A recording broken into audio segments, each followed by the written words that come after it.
ایک شخص نے حضرت علی رضی اللہ تعالی عنہ سے سوال کیا کہ کتے بیک وقت 7 بچے جنتے ہیں جبکہ بھیڑ بکریاں بیک وقت 1 یا 2 بچے جنتے ہیں، اس کے باوجود بھیڑ بکریوں کی تعداد ہر جگہ کتوں سے زیادہ کیوں ہوتی ہے؟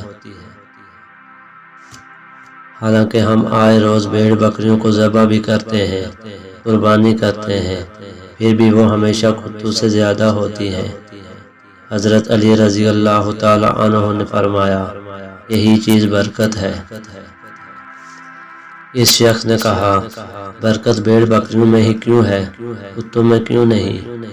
حضرت علی رضی اللہ تعالی عنہ نے فرمایا، بھیڑ بکریاں رات کے شروع میں سوتی ہیں اور فجر کے وقت جاگتی ہیں، اس لیے برکت کو پا لیتی ہیں،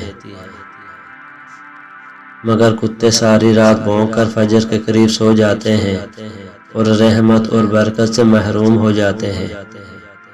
میں تمہیں نصیحت کرتا ہوں کہ رات کو جلدی سو جاؤ اور صبح جلدی اٹھو، یہی رزق اور اولاد میں برکت کا ذریعہ ہے۔